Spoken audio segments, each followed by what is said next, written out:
Hello guys, my name is Siddharth Tiwari और आज हम बात करने वाले हैं कुछ गेम्स को लेकर के, ट्रांसफर्स को लेकर के। और welcome to my channel.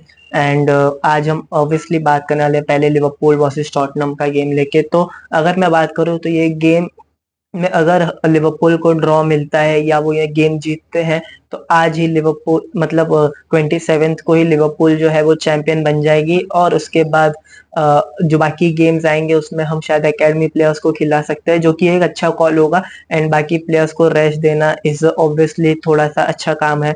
And फिर उसके बाद अगर हम बात करें इस गेम में, तो लिवरपूल एनफील्ड पे ये गेम है एंड ऑब्वियसली लिवरपूल फैंस चाहते हैं कि लिवरपूल अपना 20th लीग टाइटल एनफील्ड पे जीते। तो आज 27th को वो मौका मिलेगा जब लिवरपूल जो है वो अपना ये टाइटल क्लिंच कर सकती है। अगर मैं पास्ट कुछ रिकॉर्ड्स की बात करूं तो ये गेम थोड़ा सा कंट्रोवर्शियल रहा है, क्योंकि बहुत सारे जगहों पे ऐसा रहा है कि लिवरपूल का जो एक गोल था लुइस डियाज वाला, अगर आपको याद है, तो वो रूल आउट किया गया था। फिर उसके बाद क्लॉप का हैमस्ट्रिंग खींचना, तो बहुत ही ज्यादा एंटरटेनिंग ये गेम रहता है। तो लेट्स सी। ऑल्दो स्पर्स का जो अभी का फॉर्म है वो इतना कुछ खास चल नहीं रहा है, 13 14 ऑन द टेबल है। उसके बाद अगर हम बात करें तो लिवरपूल कंफर्टेबल पोजीशन में है, तो अच्छा ही है अगर लिवरपूल अपना ये मैच जीत जाती है। एंड मैं चाहता हूँ कि लिवरपूल ये मैच जीते, जिसके वजह से हमारा जो बाकी का जो प्रेशर है वो थोड़ा हल्का हो जाएगा। तो बाकी जो चेल्सी आर्सेनल वाला गेम रहेगा उसको हम एवे टाइम पास में भी खेल सकते हैं।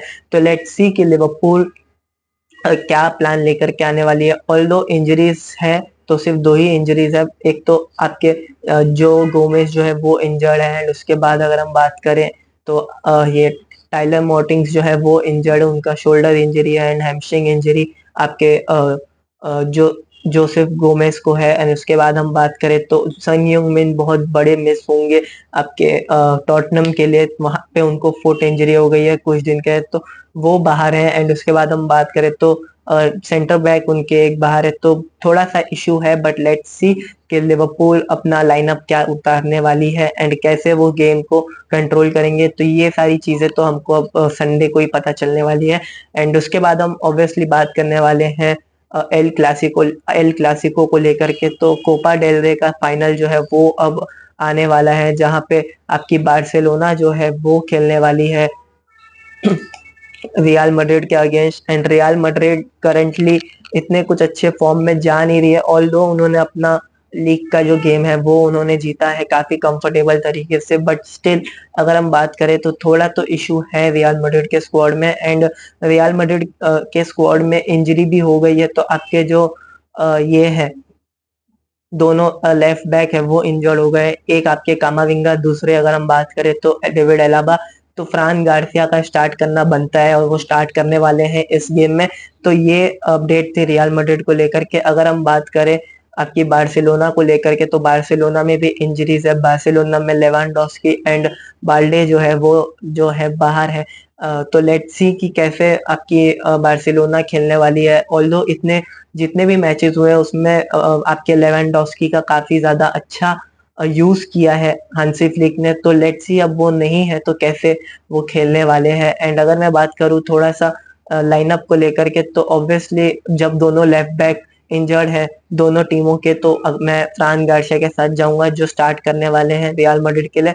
एंड हेक्टर हेक्टर फोर्ड शायद खेल सकते हैं आपके लेफ्ट बैक के पोजीशन पे। मैं चाहता हूँ उनको मौका मिले, तो लेट्स सी कि उनको खेलने मिलेगा या नहीं मिलेगा, वो तो मैनेजर्स के ऊपर है। एंड अगर मैं बात करूं तो नंबर 9 के पोजीशन में फरहान टोरेस में भी स्टार्ट करते हुए दिख सकते हैं, या एंड लेफ्ट या तो आपके अंसु फाटी भी खेल सकते हैं। तो लेट्स सी कि कोच कैसे उस चीज को डिसाइड करने वाले हैं। इस गेम में बहुत कुछ ऑन द स्टेक्स है। रियल मैड्रिड अभी चैंपियंस लीग से बाहर हुई है 5-1 के स्कोर लाइन पे। एंड अब ये ट्रॉफी उनके लिए जीतना थोड़ा सा इम्पोर्टेंट हो गया है। तो लेट्स सी कि वो जीत पाते हैं या नहीं जीत पाते। ऑल्दो रियल मैड्रिड का कोपा डेल रे में रिकॉर्ड काफी ज्यादा अच्छा है अगेंस्ट बार्सिलोना। तो सेमीफाइनल में उन्होंने हराया 2014 का फाइनल, जो आइकॉनिक गैरेथ बेल का गोल था वो भी है।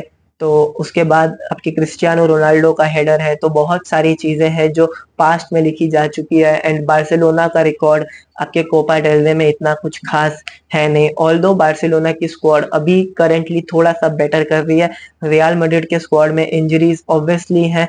एंड किलियन एम्बापे भी खेलने वाले हैं, तो लेट्स सी कि क्या लाइनअप लेकर के आएंगे। ऑल्दो थोड़ा डाउटफुल है किलियन एम्बापे का खेलना, बट सब एक डिसीजन जब आएगा तभी हमें पता चलेगा कि आपके फरलान मेंडी एंड आपके किलियन एम्बापे खेल पाते हैं या नहीं। तो लेट्स सी कि किलियन एम्बापे खेलेंगे या नहीं खेलेंगे, फरलान मेंडी खेलेंगे या नहीं खेलेंगे। ऑल्दो डिफेंसिवली आपके जो फरलान मेंडी है वो काफी ज्यादा बेहतर है, तो अगर वो खेलते हैं तो थोड़ा एक एज आ ही जाएगा। एंड बाकी तो रियल मैड्रिड की स्क्वाड इतनी केपेबल है कि वो बार्सिलोना को हरा सकती है, एंड बार्सिलोना की जो स्क्वाड है वो इतनी केपेबल है कि वो आपके रियल मैड्रिड को हरा सकती है। तो ये एक छोटा सा प्रीव्यू था, तो प्रीव्यू तो हमने कर दिया है दोनों गेमों को लेकर के। अब हम बात करते हैं थोड़ा सा ट्रांसफर्स को लेकर के। तो न्यूज आई थी कि मैनचेस्टर यूनाइटेड जो है वो विक्टर ओसिमन के पीछे जाने वाली है, बट अब ऐसा लग रहा है कि डेविड ऑनस्टीन ने ये न्यूज कंफर्म करी है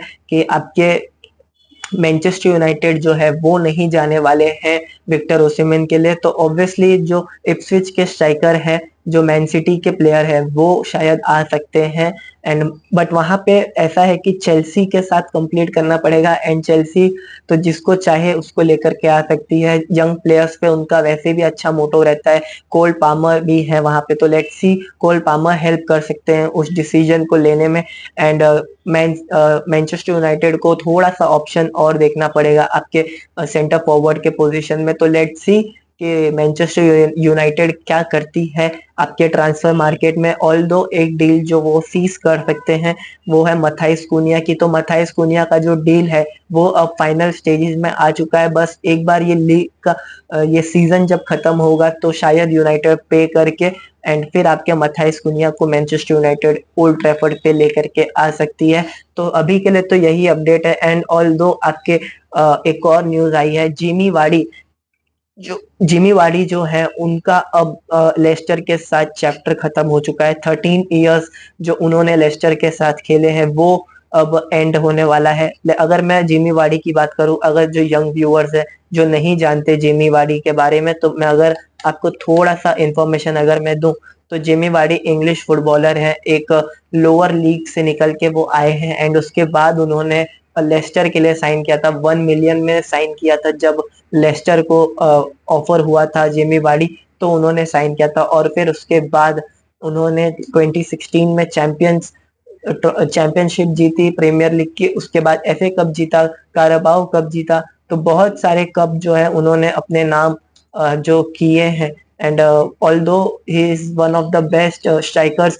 अगर हम बात करें तो अगर मैं लेस्टर के लिए खाली बात करूं तो उन्होंने 143 गोल्स मारे 338 अपीयरेंसेस में। एंड उसके बाद अगर हम बात करें तो जेमी वार्डी ने ये प्रीमियर लीग जीता था 2016 में, फिर उसके बाद गोल्डन बूट जीता हुआ है उन्होंने, फिर उसके बाद जॉइंट गोल्डन बूट जीता है, फिर उसके बाद उन्होंने बहुत हार्ड टाइम में लेस्टर के साथ रहे। जब लास्ट टू लास्ट सीजन जब लेस्टर रेलीगेट हुई थी, उनके पास ऑब्वियसली ऑफर्स थे कि वो जा सकते थे खेलने, बट वो नहीं गए। उन्होंने चैंपियनशिप में कंप्लीट किया, फिर लेस्टर को प्रमोशन भी दिलाया, और फिर उसके बाद लेस्टर वापस रेलीगेट हो चुकी है। एंड लेट्स सी कि अब यहाँ से जेमी वार्डी अपने करियर के साथ क्या करने वाले हैं।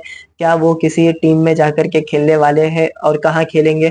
अगर मैं बात करूं तो लेस्टर के जो ये नंबर 9 है, तो अगर मैं और थोड़ा बताऊं उनके अचीवमेंट के बारे में, तो ऑब्वियसली 2 टाइम उन्होंने ये जीता हुआ है अपना सुपर कप जो होता है, एफए कप जीता है, कम्युनिटी शील्ड जीता है, एंड उसके बाद जो आपके प्रीमियर लीग है वो जीता है, एंड एफए कप भी जीता हुआ है।